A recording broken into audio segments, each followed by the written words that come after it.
Good afternoon, everybody. My name is Akil Patterson. I'm the chair of the Oregon Prescription Drug Affordability Board.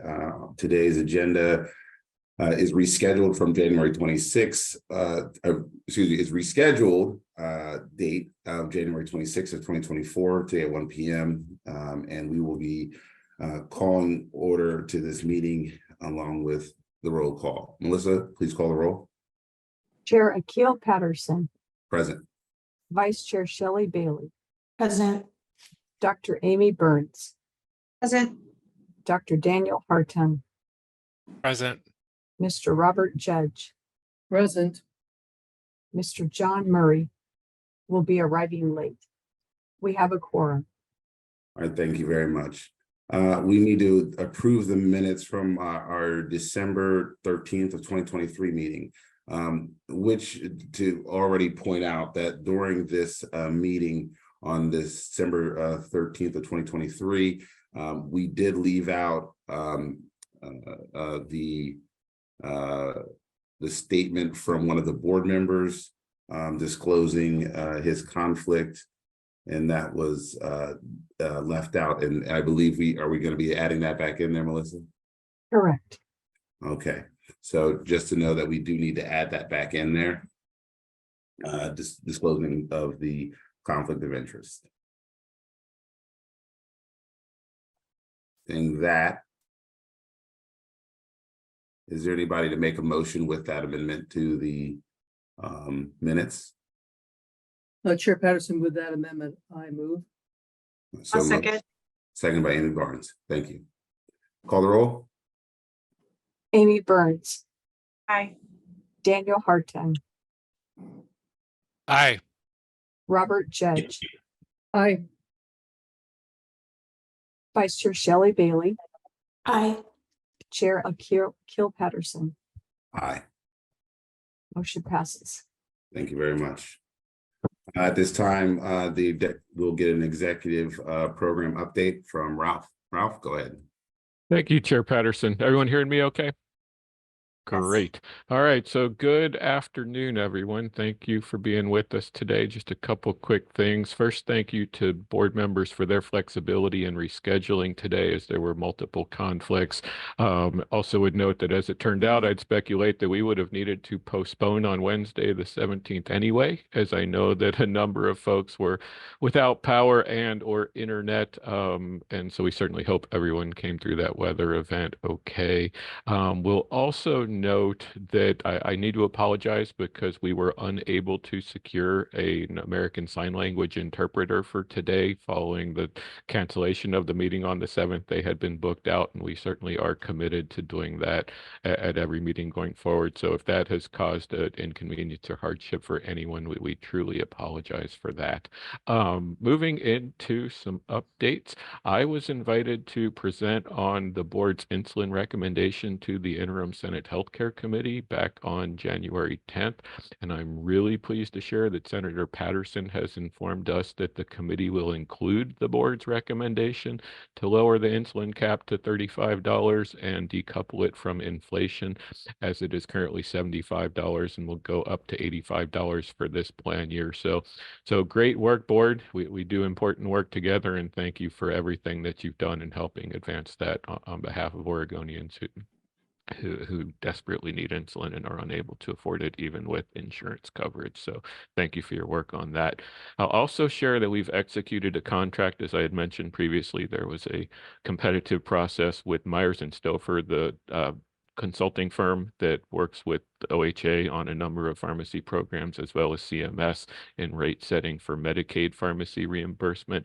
Staff will be meeting with them on Monday for a kickoff event and beginning our outreach to those groups identified in Senate Bill 192, which of course, as a reminder, include a number of programs at the Health Authority, including both PEB and OEB, Medicaid, and then outside of state agencies. We will be working with insurers, hospitals, and pharmacies regarding upper payment limits benefit plans and analytics. We'll also be announcing consumer engagement opportunities next month in both virtual and in-person locations around the state. So very excited about that. More to come in February with specific dates and opportunities for both in-person and online opportunities for the public to participate in those.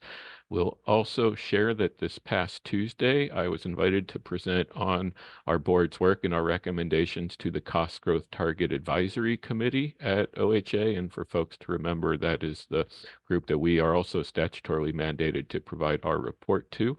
I believe there's quite an interest from that committee in collaborating with our board on what opportunities there might be to lower prescription drug costs. So really looking forward to that collaboration. Not quite sure what it will look like, candidly, in terms of our bandwidth as we begin our Senate Bill 192 implementation and begin and continue our work with affordability reviews through springtime. So more to come on that.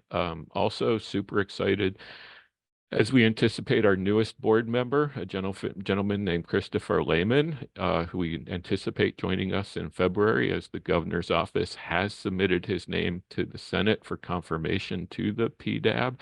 I believe those hearings are, I think, February 6th and 7th, and just a little bit, and we'll do a full introduction when he does join us. But we'll share that Christopher is a vice president of strategy at Columbia Memorial Hospital in Astoria. He holds a doctorate in pharmacy and has previously been the director of Pharmacy and Cancer Center Services at the hospital there. So again, really looking forward to him joining us and the perspective that he will bring to the board as a hospital pharmacist.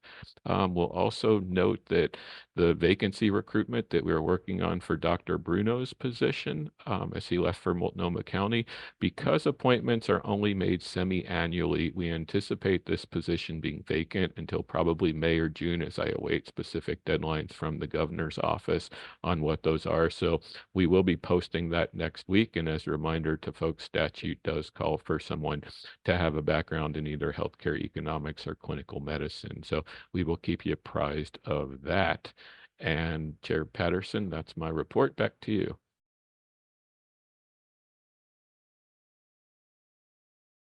And you're muted, sir. And I gave the greatest speech of my life while we were doing that. Unfortunately, no one was able to hear it, but hey, again, thank you, Ralph, for that update, and looking forward to having a new board member join us. At this time, we will be opening a discussion and vote upon our affordability review. We will be going over several areas at which Ralph and Courtney will be leading us. We are slotted for 75 minutes for this, but I do understand that these are very complex situations and issues, and so we will give it our full attention as best as possible. So Ralph and I'm sorry, Courtney. And thank you again, Chair Patterson. And are we having a screen? Something just changed. Did we lose the screen, or is everyone seeing it? No, there's no screen. No screen. Great. Okay. Thank you. So real quick, prior to handing off to Courtney, I just want to take a minute and thank our staff, past and present, for all their hard work in getting us to this important time as we fulfill our legislative mandate. I want to take a minute and thank all the board members for all of your time and commitment to this work and your guidance and input throughout this process. So again, gratitude. This is what we've been called to do, and we're about to start this. So Courtney. Thank you, Chair Patterson, and thank you, Ralph. Appreciate opportunity to say good afternoon, board. But before jumping into the affordability review conversation, I wanted to give a brief overview of the process that has led us to be where we are today with starting with the insulin products. So I'm going to share my screen, so bear with me while I set everything up because it takes a few minutes. Get this going. All right, is everybody able to see my screen that says 2021 and 2022 on it? And I apologize, I really cannot see any hands or anything, so please just speak up because I won't be able to see any of you if you wanted to say something. So I just again wanted to give an overview. Starting in 2021, the Oregon legislators created the Prescription Drug Affordability Board, also known as PDAB, under Senate Bill 844 to evaluate the cost of prescription drugs and determine whether they may present an affordability challenge to consumers or the health systems in Oregon. And then following in 2022, the board held its first meeting, so when we were first fully seated. And throughout the months of 2022, the board was provided information with monthly presentations from state and national experts on various topics and listened to consumers and stakeholder concerns and feedback. At that time, a study of the prescription drug distribution of payment system was done and provided at the end of the year to the Legislative Assembly with recommendations to for legislative changes. And at that time, incorporated into that study was also the first generic drug report. So then let me click into my next one, roadmap. So you may recall this roadmap from last year. We showed it kind of as our guiding light for what last year was about. And at the beginning of 2023 is when the rulemaking process began to develop the rules for the affordability review.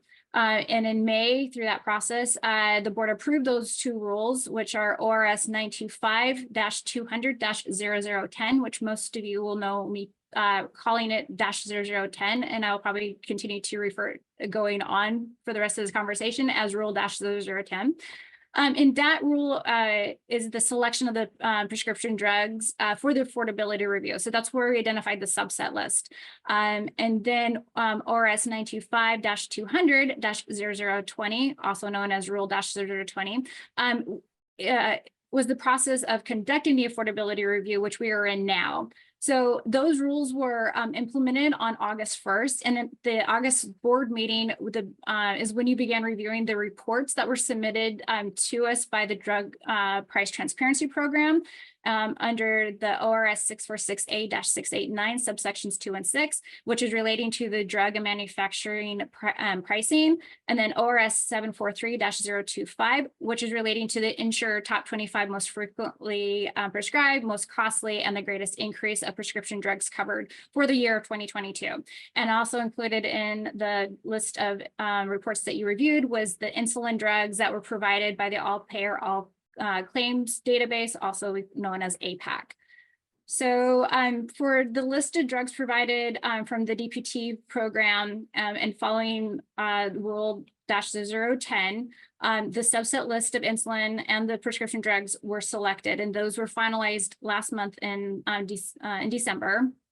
And now that has led us to be where we are now to review these drugs and insulin products under our rule -0020. So today, as we begin the affordability review for Tresiba and Tresiba FlexTouch, which are manufactured by Novo Nordisk, and the Humulin RU500 KwikPen, also manufactured by Eli Lilly. The material packets that were submitted to you on January 10th actually have a second version that was posted on July 19th, and that is the one that hopefully you're reviewing and you've gained all your information from. And then today, to assist for the review, I will be showing some information, again, from the version 2 packet that was submitted, and then the insulin Excel document that was posted on November 15th. And that can be found on our PDAB website under the prescription drug data section. And I will kind of reference that. The reason why I'm using that spreadsheet is because that was the one that we used to drill down to the subset list. If I use the subset list from the December meeting, it doesn't give us the exact information to how we drilled down to the information that we're at today. And so hopefully that will make things to go a little quicker. Also, I have provided some tabs for a quicker reference. It's the only difference between the version I will be showing you online and the online version is that I already pulled out the 3 drugs being reviewed in their own separate tabs to show the therapeutic equivalence when we get to those conversations. And so just lastly, as I wrap things up before we jump into the review, just remember that the objective of the review today is to determine at least one insulin product that may create an affordability challenge for the healthcare system or high out-of-pocket costs for patients in Oregon. As we go through the review, you'll review each of the 3 insulin products, starting with Tresiba. When you're done with the review and the discussion, and I don't believe we have any public comments for that one, a motion needs to be made by a board member, and then we will vote or go on to the next drug to review. So, and then there will be a 5-minute break between the Tresiba review for both the Tresiba and the Tresiba FlexTouch before we jump into the Humulin RU500 review. So I guess before we get going, was there any questions before I start showing the next round of information? All right, seeing and hearing none, I'm going to stop sharing because I have to switch screens. And thank you very much for listening to my history of how we got here. I think a way to kind of really level set where we're at and how we got here is to go back to the spreadsheet. That started it all. So if you recall, we selected the drugs by doing filtrations. The first filtration that we used was to ensure that none of the drugs were already being reviewed on the IRA or the CMS negotiation list. So all those drugs were reviewed.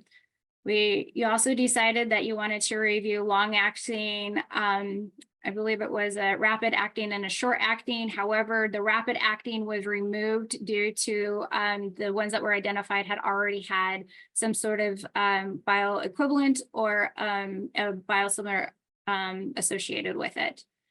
So to start off with our long acting, and I already highlighted those because I'm a person that sees the world in very colorful ways. And so this helped me quickly identify what drugs we were looking at. So none of them were on the CMS list. Our next drill down was to determine the change in percent from 2022, from 2021 to 2022. So you identified that anything with a change would not be reviewed. So I'm going to highlight those ones. So it drove us down to the Tresiba FlexTouch and Tresiba. The Sequoia and the Ziltrophy ones, again, we identified after the board meeting in November that they also have equivalents to some capacity with them. And so they also were removed, leaving us to look at the Tresiba FlexTouch and Tresiba. So any questions about how we got here? No? All right. So going over to the Tresiba one, I know you already see the Lantus and Simgly here. This is because these are the bioequivalents that we identified, and just for price comparison, I pulled those up for easy access. So jumping over to the packet material, again, version 2, please make sure you're following along from version 2. I'm not going to go in great detail over the material packet because my hope is that you've already reviewed it and understand the information that's already in it. But this is where I'm going to take the opportunity to ask the board to start thinking about how you want to drive this discussion as a board. I'm happy to facilitate any numbering or anything like that. But just again, as a really quick high level between what I showed you in the Excel spreadsheet, because I'm not sure if the clinical profile is more important, or if you guys want to look at like the cost comparison of like the pricing information. So what is the board's preference on how you would like to start to look at these drugs for your conversation? Thank you, Courtney. Is there any board member who has a preference on how they would like to proceed? No. All right, and I'm fine with continuing to having just showing you some kind of correlations between the Excel spreadsheet and the packet material, and hopefully you'll kind of gain a more understanding of to make a motion for the Tresiba. So one of the things about again, this material packet for Tresiba includes the Tresiba FlexTouch. So for just conversation, we're just going to focus on the Tresiba, and then when we get to the FlexTouch, I'll focus on those specific products, but they're both in the same material packet. So again, what happened was to show the kind of WAC therapeutic alternative, or to Tresiba, we pulled, still showing that Tresiba has had an increased WAC over the last, or same WAC level for the last 5 years, but still significantly higher than their kind of therapeutic alternatives. there wasn't much of a inflation impact over the last few years, as we've all been impacted by the inflation. The cost of the health benefits. Now, this is the a table that was added and that was different than the version 1. And this provides the more detailed information about the gross paid amount. Oh, I think I see a hand. Yeah, hey, Courtney, this is Robert. If you go back to, I think it's page 8, just a couple of observations. The first one, when I think about kind of inflationary effects and price increases that are coming with no change in product, what I'm observing here is the success that we've had with HB 4005 and that threshold that set a price increases above a 10%. Manufacturers have to report information and can be subject to some sort of penalties. This seems to indicate to me, because this goes back to 2019 and that became effective in 2019, that it's been pretty successful with its correlation. I'm not sure it's causation, but at least showing that we've seen flat or no inflationary pressures on these drugs since 2019. That's a good thing. And I think we should be encouraged by that. That's my first observation. The second observation is a little bit further ahead, where you have the table of, I think it's 11, on page 11. So I see two things here. I see that, if we look at our job as impact to consumers and an impact to the healthcare system or infrastructure, the drug costs for consumers is relatively modest compared to the price of the drug overall, right? So consumers are paying on average 169, 150 to 169 for these drugs on a cost of $3,100 to $4,300. But that to me is a pretty modest ask of consumers. So my first reaction is I don't see that box is hard to check for me in terms of impact to consumers. But what strikes me is when you look at the cost of these drugs in terms of the total expense to kind of on a per patient per year basis, that's a pretty hefty ask of the healthcare system on these drugs. So those are just some observations I have been looking at the data. Haven't led me to any thoughts yet, conclusions yet, but that's what I'm seeing off this. Yeah. Shelley. Thank you, Courtney. I guess the other thing, kind of piggybacking on what Robert referenced, is one thing that kind of strikes out to me when we're looking at page 13, which I guess maybe we're not there yet, but Robert just got me thinking.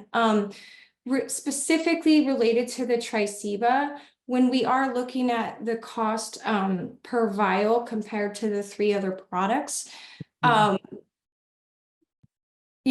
guess I just want to reference that it's my understanding that insulin glargine as well as Semglee are generics. So we're doing a comparison of a drug that came out in 2016 as a brand new medication versus brand name Lantus, which has been on the market a long time, as well as generics. So that was something that kind of stuck out to me as well as just a general observation. Well, there's also, sorry, just jumping on that, and Amy, you probably have more insight on this, but I understand that there's a branded generic that's now available for Tresiba that was announced last, I think it was last fall, or maybe it was fall of 2022. And because of the data call on this, that data wasn't swept up. I think it was 2022, fall of 2022. Yeah, it's been on the market for a little while. Mhm. The generic for Degludec, which might change the conversation in the future. But based on, I mean, this is all based on 2022 data. So even if we had looked at 2023, we wouldn't have seen any impact there. It's pretty brand new, but just like there, as you go through here, there's a ton of insulin glargine. Now there is a alternative to Tresiba. So In terms of uptake, what's your sense as a clinician in terms of the likelihood of uptake on that versus the brand? I think it's very good. I think that you're going to see the majority of people switched over to the Degludec. It's and John can correct me if I'm wrong, but I believe that it's interchangeable. So.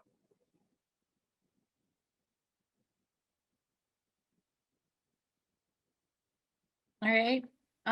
Anyone else have any insights or observations on the material that was presented? Is John ever able to confirm that they're interchangeable? I'm not sure if John is even on yet. Okay. We get confirmation. Does not look John, like. John is not here yet. Okay, no worries. I mean, I can look it up right now if you like. It depends on if you feel it's going to make an impact on the review conversation. Because again, this is all based off of 2022 data. And even though, we know that there's the generic and there's therapeutic alternatives, that's up to the board to decide if they want the additional information. Well, it's hard to predict how quickly you would see the price go down. Quite honestly, I'd have to look and see what the price difference is. I could probably find that fairly quickly, but I guess it kind of depends on how we want to make this decision. We talked about this in past board meetings. Like we talked about the fact there was generic available and that was going to change the landscape in the future. And we still picked Tresiba. So this isn't new information. Hmm.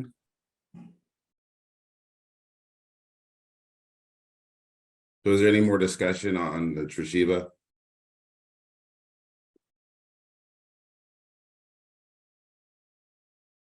If not, go ahead. Sorry, Akil. No worries, Robert. I mean, I think your comment's absolutely valid. It's kind of, if we think about putting a product in for an affordability review for results that will be determined in the future or potential impact in the future, the landscape changes pretty quickly. And, I'm sitting here saying, well, geez, we don't know what the effect of the alternate generic is in the marketplace today in terms of where the price is trending to. So the cautious side of me says you got to let things play out a bit before you decide to kind of weigh in and say, oh, this needs to be investigated. Okay. And remember, the board is free to say, hey, we don't want to move this forward for review, or we do want to move it forward for review. Yeah. So that's where we're at right now. So is there a motion? Go ahead, Shelley. Oh, this is not a motion, but a question. Thank you for the opportunity. I guess I did want to ask any of the clinicians here, does the FlexTouch also have the Degludec is also available in the FlexTouch form as well? Okay, thank you, Amy, for confirming that. Or by confirming it by head nod. I guess I assumed that, so thank you. It just goes by a different name because I'm pretty sure the FlexTouch is just probably patent pending or trademark. So is there a motion to move this forward for review?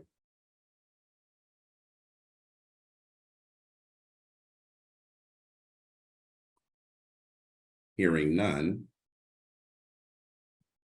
we can go on to the next medication. Sounds good. So again, going to the FlexTouch. Just did a quick poll to show again that the data in the Excel spreadsheet indicated that we had 3 of the therapeutic equivalents to them. And it still ended up maybe didn't impact the overall total cost, but the patient spend was pretty significant in comparison to the therapeutic alternatives. When we look at the report, apologies, my mouse.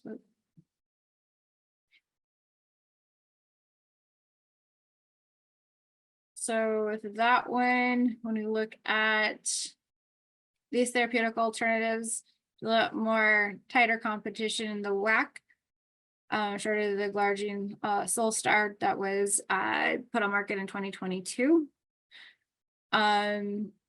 We look down here again, we look at the gross amount paid, still a pretty significant impact, as Robert pointed out, to the health system versus the patient out of pocket, but still can be significant for those that may struggle with insulin affordability.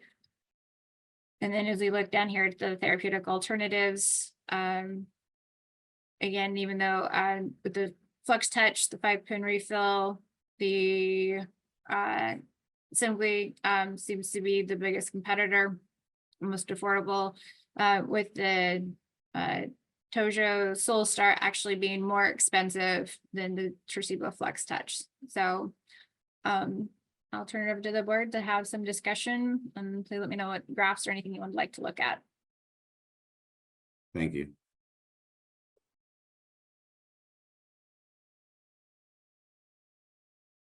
I guess I would just like to comment that I kind of feel, I guess, as we've gotten into this related to the FlexTouch, a little similar to how I felt about the regular vial, that especially with seeing the information related to Toujeo, I guess I kind of share some of the observations that Robert expressed previously related to Tresiba.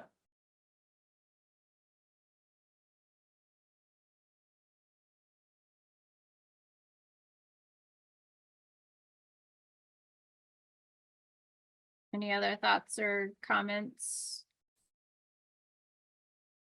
Otherwise, if you want to make a motion, this is. Yeah.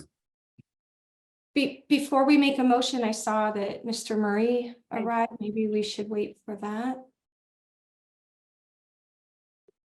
Has he? Yes, he has arrived. I'm changing his Okay. settings. All right, wonderful.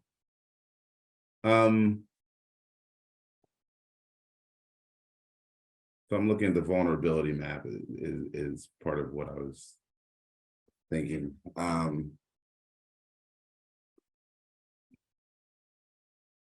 A lot of our rural counties are the ones most impacted by this, by the financial inequities, and we want to make sure that, yeah. So when you're looking at those, that's kind of giving me kind of like the stop and think. Yeah, Robert. Oh, you're on mute. Robert, unmute yourself. There you go. I was, so kind of where you're going, Chairman, is kind of where my head was going. I was looking at the cost of these drugs, and then Yeah. when you get over to kind of the SCI map, you know, while these, I'm not sure how to interpret these maps.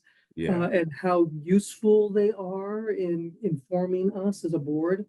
But, you know, when you look at these, the map as defined here, you can certainly see how cost could have an impact in terms of contributing towards disparities in health outcomes, right?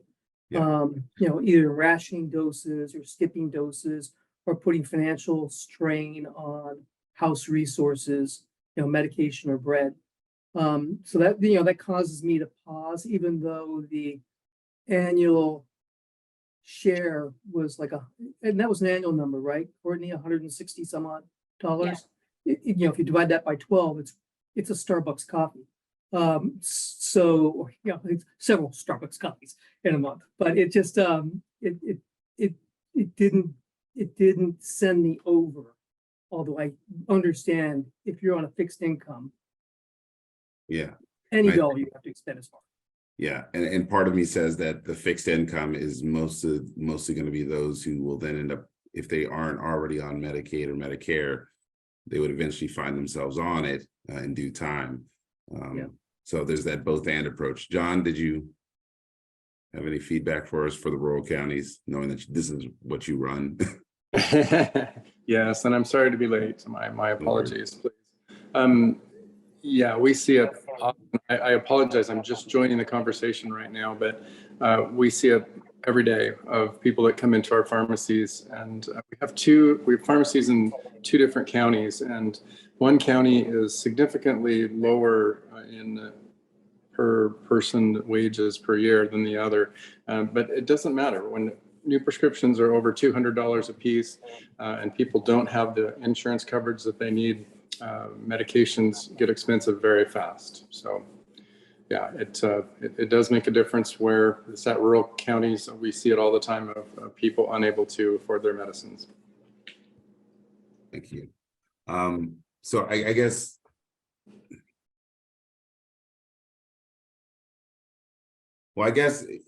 in terms of this direct medication right now, because there is a generic for the FlexTouch as well, it just kind of it's a both and approach. I'm trying to think through it. Go ahead, Dan.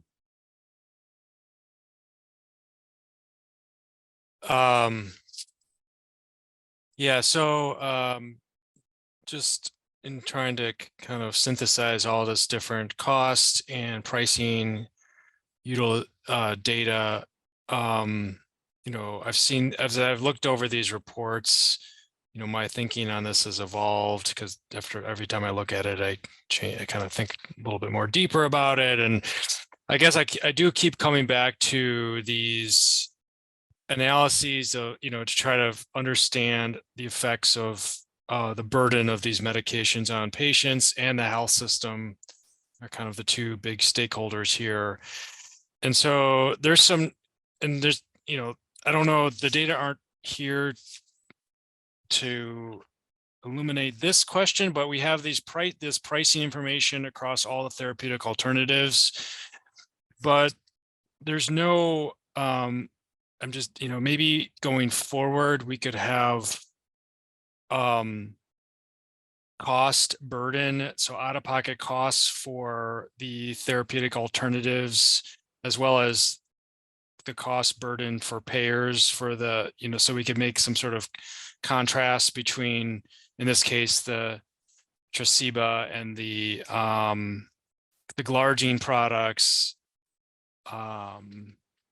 just to understand, as Robert pointed out, just on the face of it, the out-of-pocket costs seem pretty modest. And I think that, there's been some real progress made in terms of identifying insulins as a big out-of-pocket issue for patients. And there's some changes legislatively that have led to this, as well as growing just awareness by that this is a problem. But it would be interesting to see how these out-of-pocket costs and the healthcare system costs compare between the different alternatives. I guess I don't know if it's enough to warrant any sort of changes to this specific batch of products, but going forward and as we move forward through the other drugs, I'm kind of thinking, I'm wondering if that might be a helpful data point to reflect on.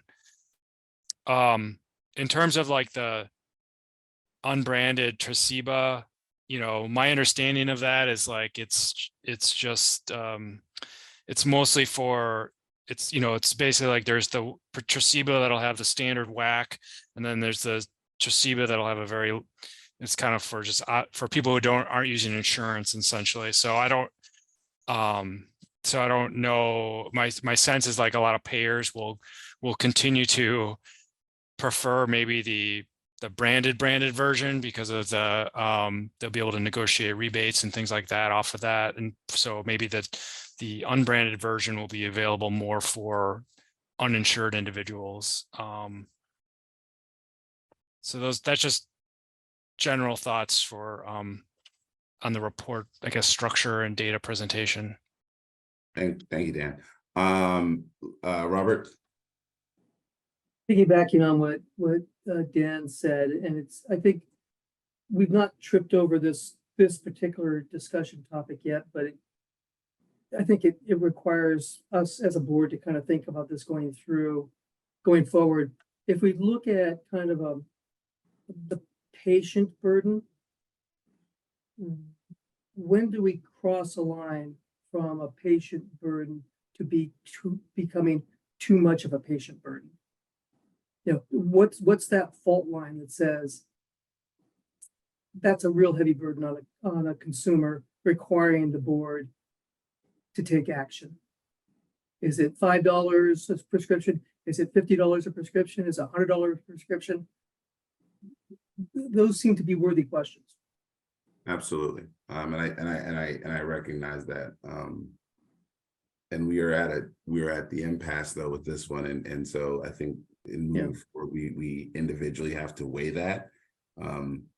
As something as I've learned from my time working in around the field, is that it's normally, what does that look like as the barrier when you have increasing rent, milk goes up, gas goes up, everything's gone up, and then that choice around the medication then becomes, oh, is this needed? And the necessity of that medication sometimes becomes the ultimate thought is, well, if they need heat versus medication, grandma splits it in half. And that's just her mindset because, you know, she thinks, well, I can do half the dose. And we worry about that because clinicians hear that quite often, that we've been told about. So I think that's something that we just really just be mindful when we say it's not necessarily the cost to us, but it's thinking about all the costs incurring on top of the inflation rates. And so I'm glad that hopefully we'll be capping that at some point, but we do have to recognize that. Shelley?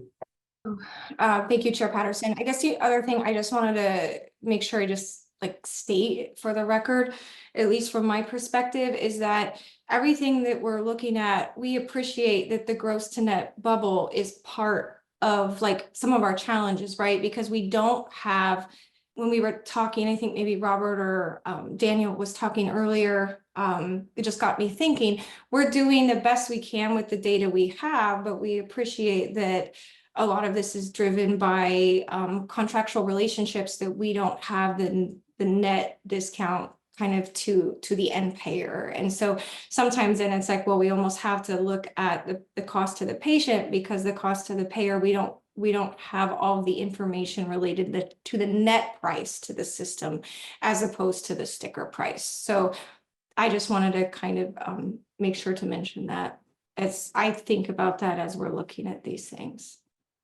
Thank you very much. Amy? Yeah, make sure I'm not muted. Just a couple of things. So when Dan was talking about we should, really looking at the cost to the system, I think that we need to be mindful that when we're looking at that cost table, we're not looking at the entire system. We're looking at patients that are covered under commercial insurance and who do not have insurance. So Medicare and Medicaid are not included in that. And that's a big part of the population. And so that's healthcare costs for this medication that we're not seeing in that particular table. Which I just think we need to be mindful of that. It's not a criticism, it's just the way it is because we're pulling it from all payer, all claims.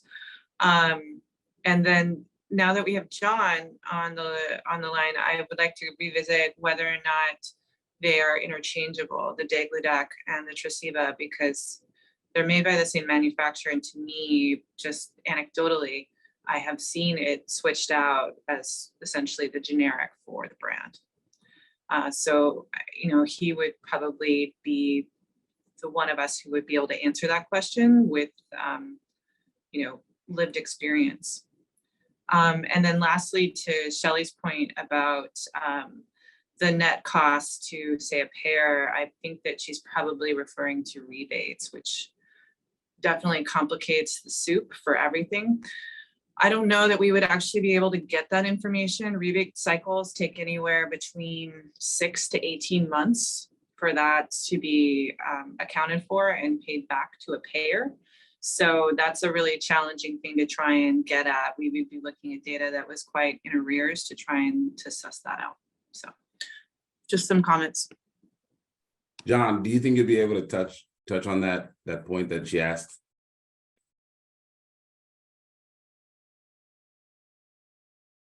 You're muted, John. Greatest speech of your life, but you're on mute. Sorry, trying not to make noise. Yes, they can be therapeutically interchanged. And what we see often is that we like to use the generic medications to save the patient and usually the healthcare system that's paying for it money. But unfortunately, we also see situations where the brand name is negotiated behind the scenes in rebates, and we have to dispense the brand name to the patient, Tresiba or any other brand name, based on negotiated rates. And in my opinion, that increases the cost of the medication to the system. Usually it doesn't affect the patient. There was a question about how much it is that patients can bear for copay, and Chair Patterson's point is well made. For some people, $5 is too much, and they're expecting and needing it to be zero. It's hard for me to say what the amount is, and it really depends on the person. We in pharmacy see often the splitting. We would, and we do try to help. There are therapeutic changes that happen. Tresiba can be therapeutically substituted, but no, anyway, that's it, I guess. Thank you. Shelley?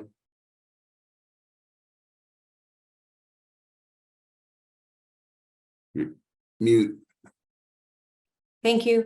I appreciate this won't specifically impact Tresiba. I do have feelings about how we should move forward with Tresiba just personally, but I do want to reference, I know we're doing the best we can with the information we have. I do personally feel that rebates are a big part of the system, and even if it's delayed, I appreciate Dr. Burns' comments about just the workflow of rebates. It's obviously a very big piece of the system. And, you know, as in the future, as we are able to refine what we're doing, even if we are looking at a little bit older information that's been reconciled, I just wanted to state that I do believe it's an important piece of affordability or lack of affordability.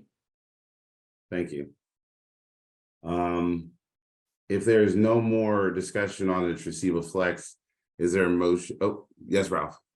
Thanks, Chair Patterson. I just want to recognize the comment and we're going to take it as a recommendation to staff. First, what Dan had made reference to several commenters back about conceptually looking at out-of-pocket cost as it relates to therapeutic alternatives. Can't make the commitment because there will need to be lots of conversations about cadence and staging and calendaring of data request, et cetera. But I think that's a very good recommendation. And Shelley, to your point, we recognize the limitation of that, but also as Dr. Burns noted, this is what we have to work with. So thank you. Appreciate that. So is there a motion for Tresiba Flex to be moved on for review? Affordability review.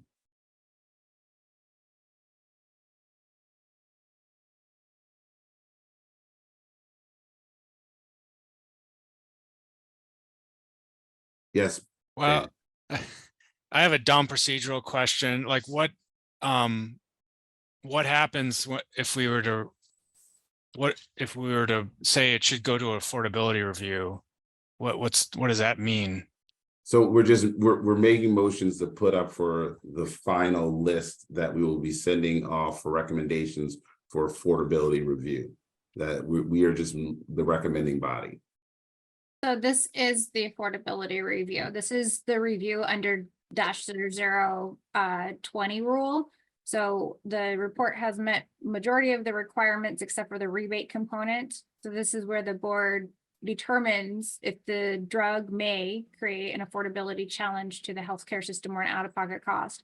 the list itself, once it's identified between the one insulin product or at least one insulin product and the other 9 products, they will be put in a report together to send to the legislators so that they can review what those drugs are. They don't do their, like, once you've made your decision for this insulin product, that is the insulin product that will be submitted to the legislators to understand that that it could possibly make an impact. So this is the affordability review process. So we could move to say this product is not affordable for Oregonians if we wanted to. If you're ready to make a motion, I can. Or it has affordability challenge. No, I don't want to make a motion, but I just wanted to understand what options are on the table. Yeah, so I do have, if you're ready to make a motion, there's actually very specific language that needs to be used. And at that time, I will throw up a slide and then that will be the motion that you can make going to determine that drug. Otherwise, if you don't feel that a motion is worth putting forth the drug, then we're not going to put the slide up because you're not making a motion.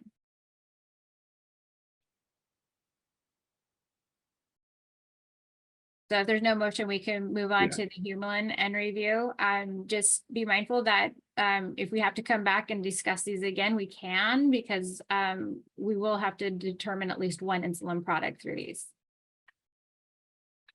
All right, so hearing no motion, we will continue forward with our review, and we will go on to The Humulin. Humulin. Yes. Yes, Robert. Again, another procedural question. So understand that the statute says annually we'll select one insulin product for an affordability review. If as a board, we assess that the data is not compelling or does not point us to that conclusion, what do we do?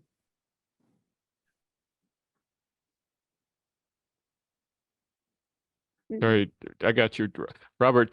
Just as a point of clarification on statute itself, each calendar year the board shall identify 9 drugs and at least one insulin product on the list provided from the Drug Price Transparency Program that may create affordability challenges for the healthcare system or high out-of-pocket costs. So the obligation is to identify one that may. May is, of course, a word that can mean different things. So. Yeah, got it. Thank you, Ralph.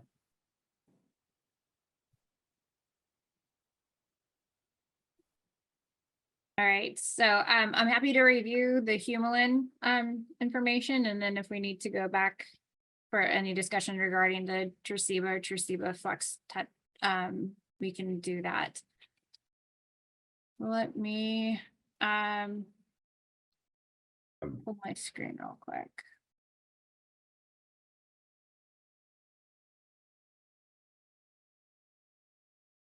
All right.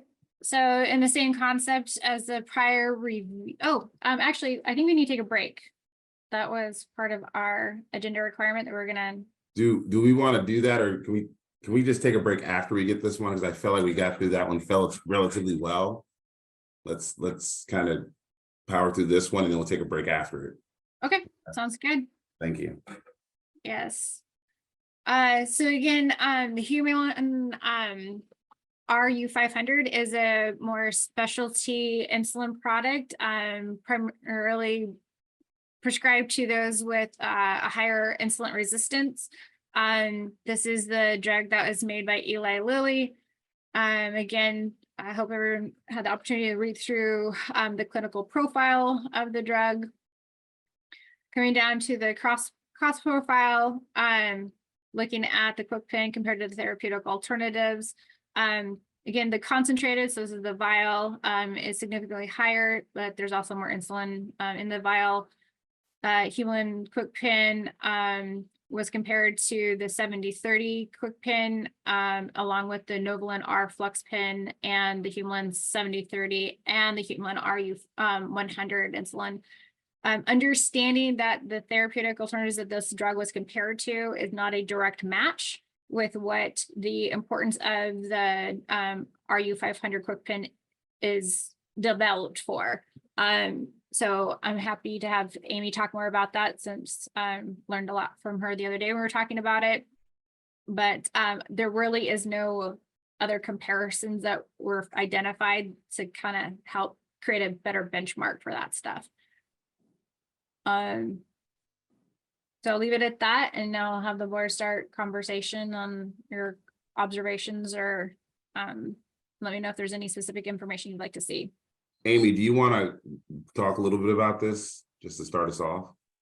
Well, yeah, so just in general, unlike the degludec, the Tresiba that we just looked at, patients could switch to glargine, and they could switch to a version of glargine like Semglee or Lantus. The strength of the Humulin R, as you can see, it's 500. So when you look at the Novolin R underneath it, the Novolin R FlexPen, it's a 100 units per mil strength. So the Humulin, the 500 strength for the short-acting insulin, or it's reserved for people with diabetes who essentially need a large amount of insulin in this. Which they could get if they use the 100 unit insulin, but they'd have to use really, really large doses. So it's a very specific population that needs the 500, and there isn't an alternative, is what I'm trying to get at here. So the patients who are using this can't go to a lower cost option. Like that's I'm clumsily trying to get at that this is a niche population, and this is very, very important. So I think that it's a little different than looking at the Tresiba. That's what I'm trying to get at. So that total unique, it says total unique enrollees, but total unique patients. It would be interesting to look at it over year, because I would guess that this doesn't vary that much, because again, there isn't an alternative. So let's go with that, Dan. Yeah, so what Amy said, 100%. And because it's so concentrated, it makes a comparison on per unit, or not per unit, but per the therapeutic alternatives, which is kind of like, I'm drawn to that because you want to ensure that the product is kind of it's affordable for patients, which again, it has this annual out-of-pocket costs. Again, that's just commercial people. It seems reasonable. Seems like a pricier medication per vial, but again, you have to take in consideration that there's a huge amount of insulin in these vials, and so to compare across these different the regular options, you'd have to convert it per unit or somehow. I'm not sure if that's what's being done. right. And it's not. Yeah, and then the other issue is, which this may be in fact an outlier, because as Amy said, that there's no real alternatives, no highly concentrated insulin alternatives. So they may be able to, the company may be able to operate more in a monopolistic sense in this type of scenario versus what we previously reviewed, where there were several other, like I would say, truly therapeutic alternatives. But it's difficult, because of the disparities in how many units of insulin are kind of comparing it. It's difficult to make those contrasts with the data in front of us here. But I guess ultimately, from a patient standpoint, for people who have commercial insurance, it seems within the same ballpark as the other insulin we looked at. Robert Judge. Yeah, just going where Dan was heading on this. Yeah, the patient burden is generally equivalent, although, slightly higher. I get stuck on the fact that it's pricey. But then I look back and say, well, geez, the price has been pretty darn stable, at least since 2019. So if you're a monopoly, you're not jacking the prices up, which you could typically do if you were a monopoly with this kind of captive marketplace. So that's an offset for that. So it gets down to, the comparables. And while there's no true therapeutic equivalent here, I guess as a board, when we sit there and say, geez, there's a 450% delta or difference between, taking a bunch of Novolin R versus the U500. I don't know that if that's if they're clinically comparable. If you do that, that's why the product exists. And so the question is there that delta that we're seeing in the far right column, if that feels justifiable? Shelley? Well, thank you. Actually, Robert, I appreciate your last sentence because that leads me into, what I wanted to share is that part of, does that feel justifiable? I mean, some of the things that jumped out at me is although the annual copay or out of pocket is relatively the same, there truly are no other options for people where in our other instances, they may have been able to move to a more preferred alternative drug that was on formulary. And then I guess kind of one of the other things I think of related to these types of drugs where there isn't really an alternative is also that there's a large group of the population who also can't access manufacturer copay cards, like specifically the Medicare population, to offset, assistance with any of those types of out-of-pocket costs. So those were kind of the things that I was thinking about. There's no alternative option. It is much more costly to the system. And that's just, I guess, what made me think about, what amount is justifiable and what's not. John?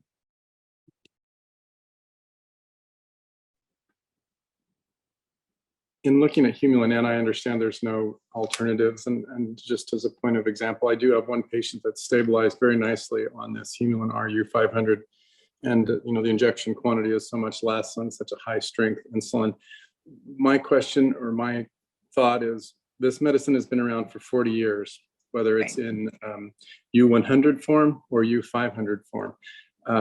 I have a problem with $280 cost to the health system and however much the copay is for patients at this point in the game.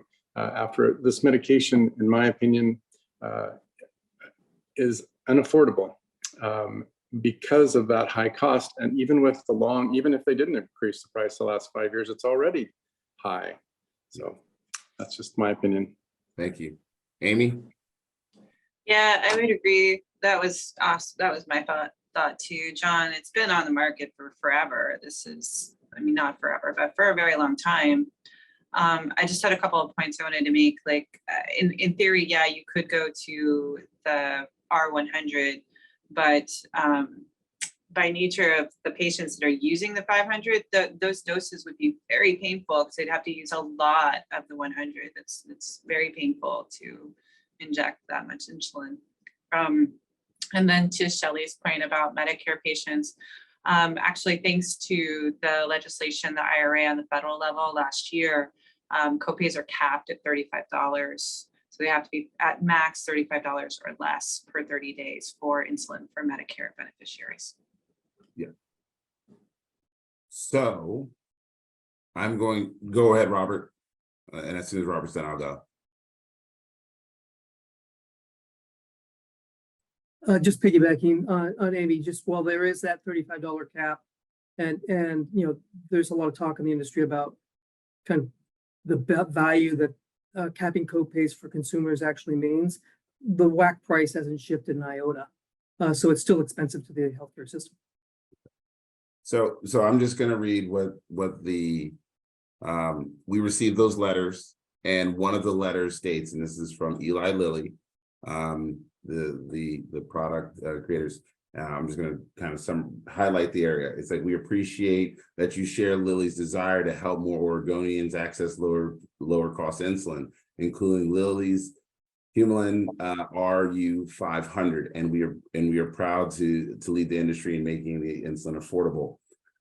Lilly led the way, so forth and so on, blah blah blah. Lilly's most common Lilly led the way earlier this year by announcing, we are reducing the list price of Lilly's most commonly used insulin by at least 70%, and are launching a new lower price biosimilar and enhancing our efforts to cap out-of-pocket costs for all of our insulins, including Humulin RU500 at $35 per month, regardless of the number of pens or vials someone needs in a month. So I read that out loud. They sent in this letter. It is now public record that they have announced that they are doing this. And so, yes, we can all see it right there. So I'm just saying, at this point with this letter and their public commitment, I believe this gets us to them saying this will not be an affordability issue at this time because of this, but I would like to know, and I think all this board would love to hear from them at some point about when this would launch and when this would, how this would impact the market as a whole. John, did you want to say something? Yes, please. My question is $35 per month. That is the total cost to the healthcare system, to the payer. Copay might be. So. And that's why I said I would love to have more background information on that letter. Right. Okay. Thank you.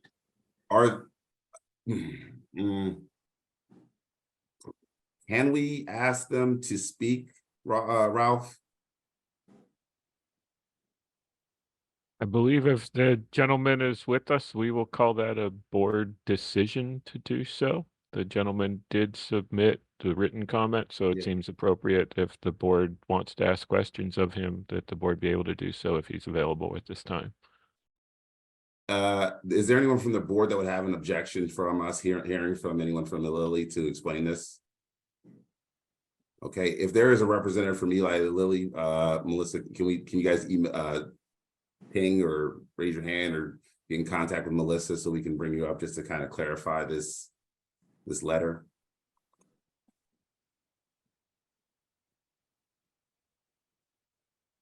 I'll search for their name and see if they're in the meeting.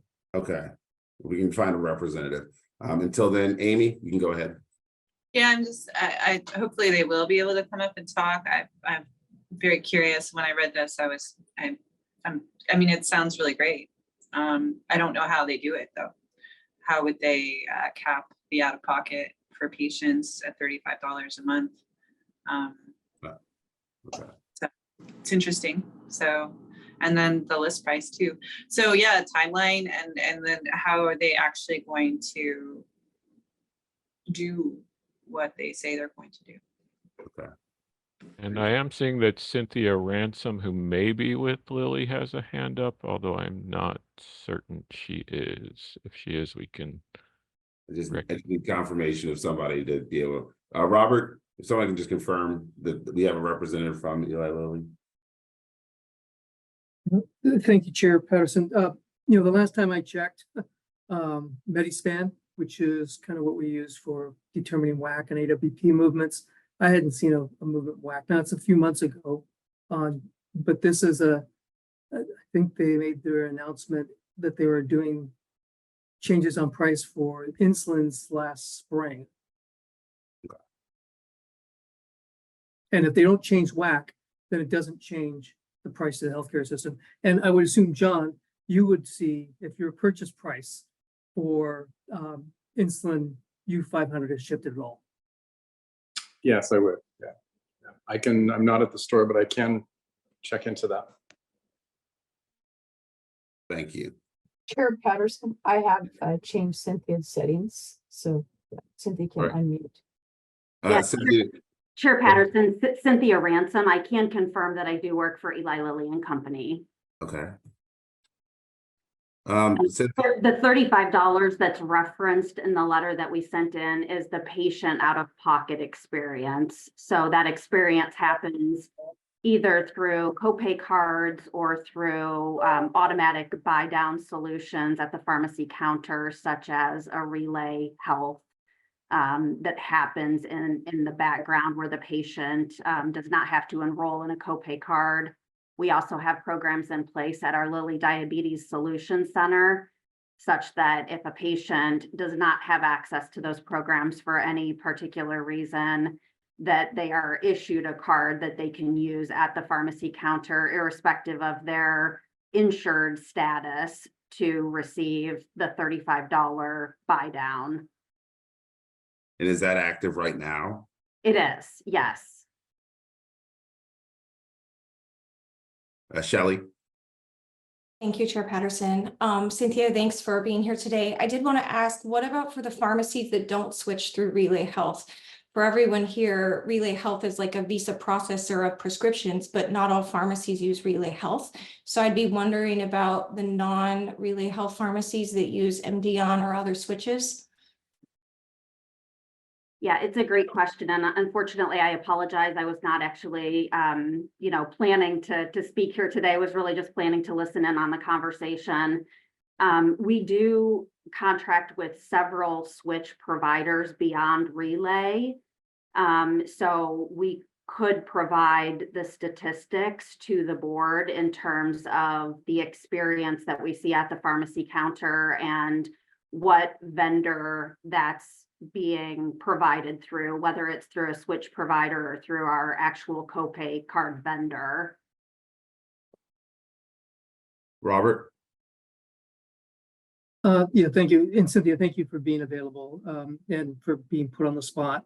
I just want to confirm what I think I'm hearing. The $35 is a consumer max payment. Do you know if you've changed your list price or WAC price for this product? And if so, do you know by how much? No, I believe the data that Courtney published in the reports has the WAC price on it from the compendia. Okay, thank you. John? Thank you. My concern on this is that coupons are oftentimes not evenly applied. Sometimes even the pharmacy doesn't know these coupons exist, and it doesn't seem like we're addressing the issue of equity and inclusion to people that are most vulnerable when they have to use a coupon to get this savings. So, we deal with coupons all the time when people come in and they'll say that, and we try to help them and we try to apply them as much as we possibly can to save money. It just seems like we're not decreasing the cost of the healthcare system when we have a $280 vial of insulin that's ultimately being paid by somebody, even though the patient is capped at $35. All right, thank you. Shelley? Thank you. And I guess my question related to the current state would be, I appreciate the information about moving forward, but I would ask one direct question that as of today, can Medicare beneficiaries access these copay cards legally per payer contracts? Robert looks like that's an affirmative no. I believe the answer is no, which means that a great amount of Oregonians cannot access these copay cards. And if copay cards are the adjudication mechanism to bring down the cost, there's a great number of people that would be excluded from those solutions at this time. Yeah, thank you. Amy, and then we'll try to. Yeah, so just again, Medicare co-payments for insulin are capped at $35 for Medicare beneficiary. So that already happens. That's part of Medicare. My question, I'm sorry, is it Cynthia? I apologize. Yeah. And again, thank you for being on the spot. I know you weren't expecting this, so we appreciate this. I was wondering if you could kind of walk us walk us through, just for our own, just so because I'm trying to visualize this too, and the way it sounds to me is it's a coupon. So you have John Doe, and he's got Blue Cross Blue Shield, and his normal copay for 30 days for his insulin is $50. How does your program work for them? So they walk into the pharmacy, they're ready to pay that $50. What happens? So there's a couple of different ways. So we have our Lilly Insulin Value Program, where people who have either commercial insurance or no insurance at all can visit insulinaffordability.com and within seconds receive a savings card that they can use to fill that prescription at the pharmacy counter for $35. If they don't have internet access, we do have an 800 number that they can call also. We have also then automated it for patients with commercial insurance at the pharmacy counter. So they don't, as long as they're using a pharmacy that contracts with a switch provider that has the automatic savings card in place, they would have to have nothing to present to their pharmacist or even actually know the program exists. It would just buy it down through the switch program. But they would still have to know if they're I mean, this is how even the layman would see it. But how would I know if Mr. Murray's or someone else's pharmacy had the switch? I just assumed I was getting a $35 card when I made that phone call. And then I show up and then they just don't have that switch. And therefore I can't get that $35 insulin. And this is where I think the conversation can be improved, is because again, that switch doesn't occur where the consumer knows it. It happens on the back end. And because of that, the rural, most vulnerable communities are still left at risk because they're let's be honest, there's very few rural pharmacies. And I appreciate it. And I appreciate the letter. And I was trying to point it out as a good thing, which it is, but we still have to get to that point. And so I think, yes. I'm sorry, when you're done, Chairperson, I just had a follow-up question. Yeah. So I think that still becomes a big talking point for us. And again, this is just great feedback. And thank you, Cynthia. Go ahead, Amy. So to keep following that, so John Doe's there at the pharmacy, he did get the $35 charge. So that's great for him. It's reduced his copay by $15, which is good. What's happening on the back end though? So is that claim still being billed to Blue Cross Blue Shield? And where did that $15 difference go for that? Are they still being, like, that payer is still being charged the same amount that they would be irregardless, or is that amount of money that was taken off the copay being applied to Eli Lilly? So unfortunately, I can't speak for the relationship that the pharmacy has with the payer and what their contract for reimbursement would be. I can just tell you that it reduces the patients, that it's intended to reduce the patients out of pocket. So is it possible that the pharmacy has to take that extra cost on? I'm sorry, I'm not sure I understand your question. Well, I mean, somewhere there's the money didn't just go away, like, for the total cost of the medication. So I'm just trying to figure out where it went. Because we haven't reduced the price of the medication. That's what Robert was trying to say. We're reducing the out-of-pocket for the consumer, which is great, but we didn't reduce the actual cost of the medication that's hitting the entire health. Yes, I believe that would be the case. So, you know, the pharmacy would have multiple streams of reimbursement coming to them based on that transaction. Some of the reimbursement would be coming from the payer, some would be coming from the copay card vendor that the manufacturer's programs are using, and some would come obviously directly from the patient. Okay. All right, let's go with Robert and then John. Yeah, just to net that out, Cynthia, maybe these are the words as I understand it. It essentially, and I believe if you read, if we look at that letter from Lily, I think they describe kind of how individuals get it. It acts like a COB. It's a secondary biller. So Lily is essentially picking up everything in excess of $35 on that copay. That's how I interpret it. Okay. John?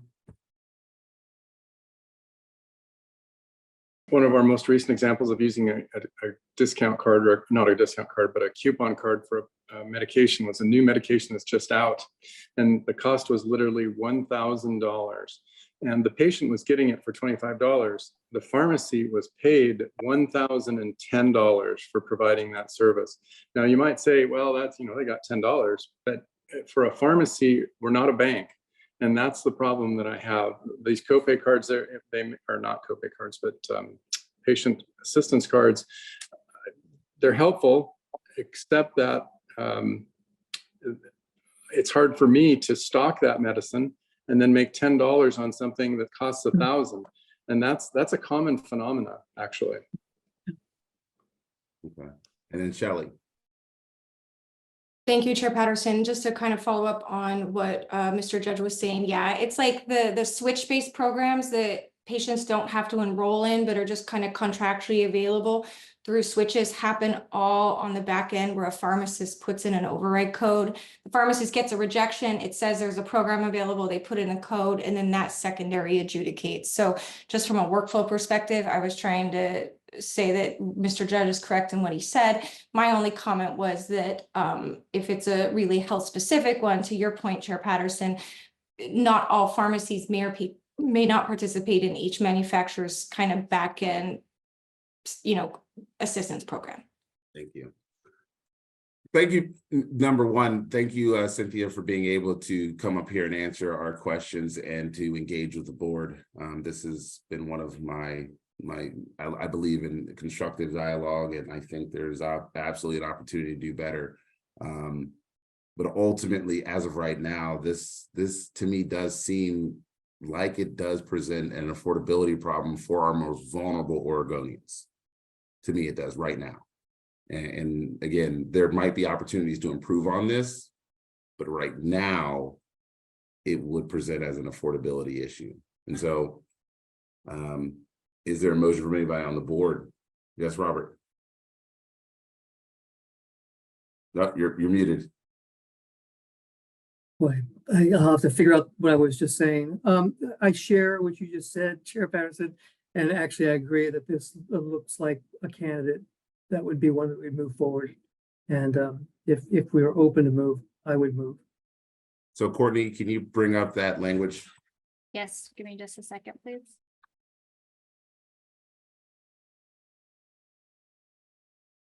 Hopefully you're able to see my screen with the motion language. Mm-hmm.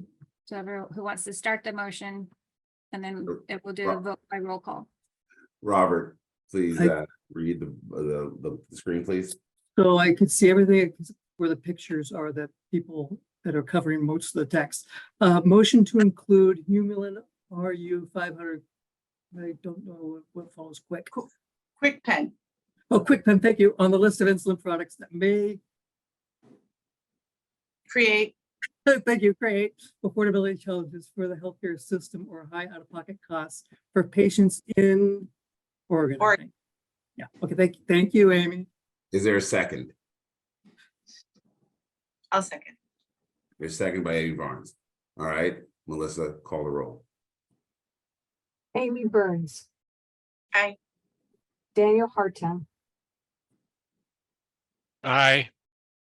Robert Judge, Aye. John Murray, Aye.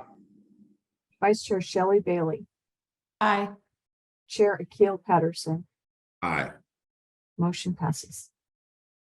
Thank you very much. Congratulations, Board. You just earned yourself a 5-minute break. Thank you so much for the lively conversation. And again, Cynthia, thank you so much for being able to jump on and ask, answer some of the board questions. Melissa, will you please show the 5-minute break slide, and we will come back to wrap up the rest of the information needed for this board meeting. And so I guess back at 2:33. We are back in session. And again, thank you all for being able to power through that. I think it was a very great discussion, very robust and very much needed as we've spent the last several months getting ready for this. So appreciate you all. We're going to go to the staff announcements now. And thank you, Chair Patterson. Other than just expressing profound gratitude to the board and staff again for all the work that's been a long adventure and road in preparing for these reviews. And we've completed our insulin affordability reviews, and we'll move forward in February, beginning with our cadence of identifying 9 drugs. Otherwise, Chair Patterson, I defer to you for the remaining time. All right. Do we have any public comments, Melissa?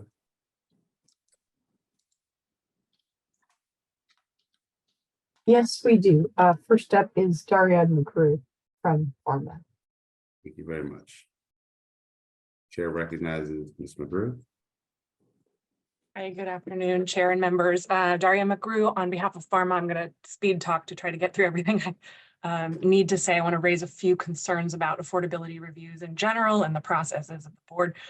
Firstly, the 2 reports today lack any information on rebates and discounts. I appreciate that there was a little bit of conversation about that, but however, the real price paid by health plans is not being considered in these reports, and any assumptions or claims made about the cost of drugs to the healthcare system are fundamentally misleading. I'd like to remind the board that the disconnect what's been missing in today's conversation between what patients are paying at the counter and the list price is a discussion about those rebates and about the plans and policies of health plans and PBMs. Despite significant rebates that reduce the gross cost of the drugs, the plan and the PBM have no requirement to pass that discount to the patient and continue to push high out-of-pocket costs onto patients. And I encourage the board in the future to consider policies that address misaligned incentives by plans and PBMs. Also, I want to briefly say that disappointed that the reports lack any information about the cost of the disease to society. The economic burden of diabetes has been well studied, including a surveillance report published by the state of Oregon that is not mentioned or cited, and encourage the board to attempt to include data on the burden of disease states in future reports moving forward.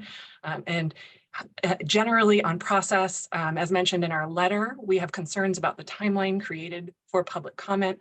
The timeline that has been set out doesn't allow manufacturers or any stakeholders to comment or rebut any errors after the reports have been published. And there may be moving forward instances where stakeholders want to comment on specific reports and would need to be able to submit comments after they have been published on the website or in the meeting materials. Thank you. Thank you very much. Are there any other public comments for today? Yes, we also have Lisa Bozanovic from Oregon Bioscience Association. Lisa, the chair recognizes Lisa from Oregon Vital Science. Good afternoon, everyone. Can you hear me okay? We can hear you. Thank you. I'd just like to start off by noting that our members take the pricing, affordability, and access to therapies they're developing very seriously, especially the possibility of a drug being deemed unaffordable. And much, like the conversation has been today, that in part of the concern is that the affordability review process is rushed with only 20 minutes for the board's affordability review and only 20 minutes for stakeholder input. 40 minutes isn't enough time for the board to really review the information and ask questions of staff and other board members or actively solicit input from the key stakeholders, whether that's the patients, prescribers, or the manufacturers. So like some of the comments made today, even, we also have concerns that the data from the carriers and all payers claims database does not adequately capture the true cost to the system or the out-of-pocket cost to the patient. One example of how plan data is steering the board in directions that will not help patients is a product review for a vaccine that was added because it's on a plan top 25 list. Even though vaccines are affordable for payers and free of cost to all patients with health coverage, not to mention that Oregon implements the vaccine access program to provide free immunizations for uninsured residents.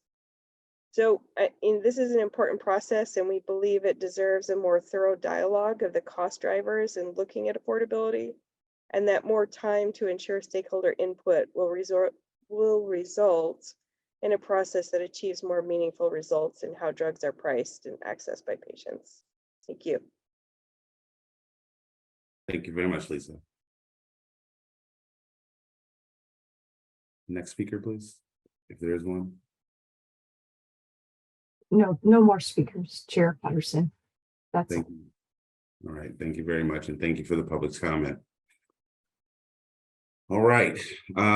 Chair Patterson, if I may, for just a moment, as I'm contemplating, there may be some uncertainty in that vote did, in essence, potentially have added the last insulin product to the list, if you will. I'm not entirely certain that there was a motion and second for the final adoption of that list. So as a procedural matter, so that we don't run backwards, if I may ask for that level of clarity and a vote again to affirm that that particular insulin product will be on the final adoption of what is submitted to the legislature. I think it's in everyone's best interest to potentially take a moment or two to do that voting procedure. No worries. Thank you. Do we need to have the specific language for this brought up, or do I need to just simply confirm that the insulin was already voted upon? Chair Patterson, I believe that you making a motion or asking the board for a motion and second specifically for final adoption of the list of insulin products. And if that is the one product, and you are to say that product name out loud as being inclusive and exhaustive of that list, that would meet that requirement. Okay, so is there anyone, so there is, let me say this, I would like to put forth a motion. I'm just going to go to my notes here. Sometimes it's best just to stay with what you know. Right. I would like to put forth a motion that we would adopt and affirm that that the insulin product known as Humulin RU500 be approved for final consideration as unaffordable to Oregonians. Clarification, sorry, Chair Patterson, but you will have to add in the KwikPen because it's specific to the KwikPen and not just the U500. Okay. Thank you. Thank you very much. So I would like to make a motion that the Humulin RU500 KwikPen be added for final adoption to be unaffordable by review to the Oregonians. Is it seconded? Seconded by Amy Barnes. Melissa, call the roll. Amy Burns.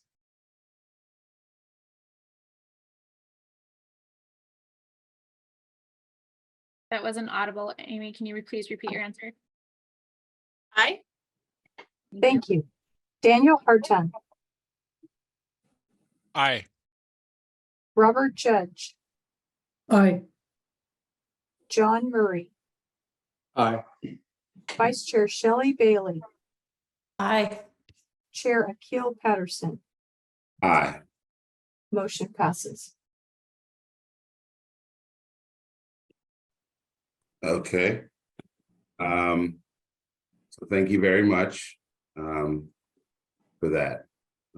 And so now I will take the next few moments. Ladies and gentlemen, it is, let me just go to what is written here. Ladies and gentlemen, esteemed members of the board and fellow citizens, today I announce my resignation as chair of the Oregon Prescription Drug Affordability Board. I feel it is important to share the story that brought me here and propelled me into this vital work. My journey in this field began many years ago, driven by a deeply personal and transformative experience. I was moved by a story of a young man that was incarcerated by the Missouri Department of Corrections for an HIV-related crime. In a glaring contradiction to justice and healthcare, he was denied essential HIV medication due to its cost. This injustice was further compounded when the pre-exposure prophylactics, a groundbreaking preventative treatment for HIV, became available, yet remained financially out of reach for many, particularly queer men and queer people of color, like myself. This glaring disparity posed a profound question.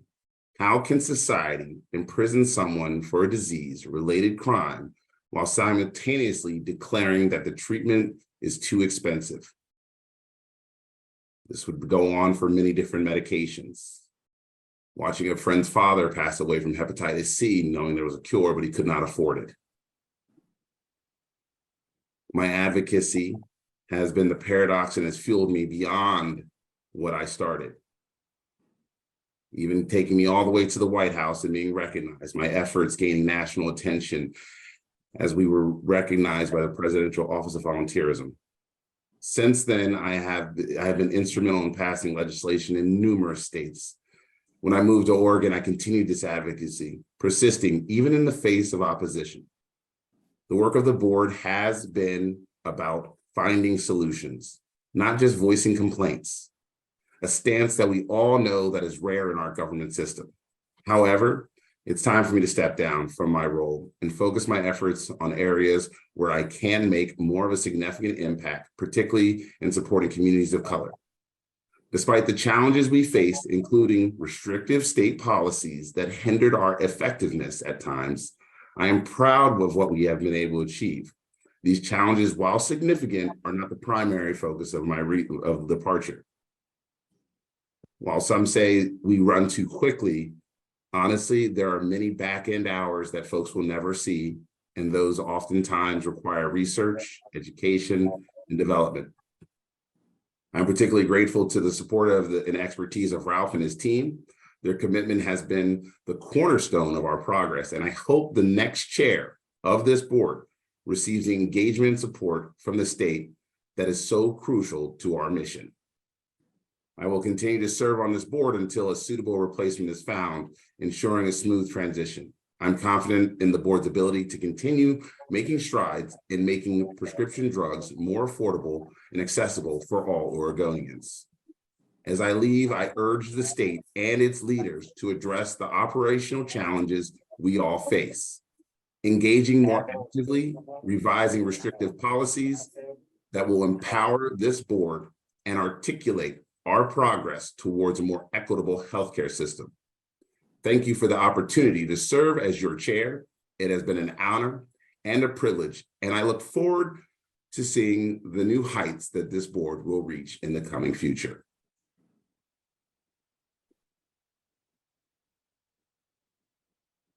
Thank you. Chair Patterson, thank you for your words, your actions, not just with this board, but everything you've done as an advocate for everyone in communities that you're passionate about. And you know, this is your moment, and we just want to express our profound gratitude. It's really quite remarkable to think back 18 months ago, probably the first time you and I spoke or got together, and the collaboration and the feelings and respect are truly mutual. So grateful for everything that you've done on behalf of this program. This is not goodbye for Chair Patterson, and that's the most important piece right now. To that point, as we wrap up, I will just tell folks that we will hold an election the beginning of February for a new chairperson chairperson and potentially a new vice chair if that is necessary. We will cross that bridge together. And again, just today, profound gratitude to the board for all of your work, and specifically to you, Chair Patterson, for the champion that you've been for this program for the last year and a half. And that's where we should end things today. Just profound gratitude. Thank you. As I always say with everybody, have a great day and an even better tomorrow. Cheers. Thank you.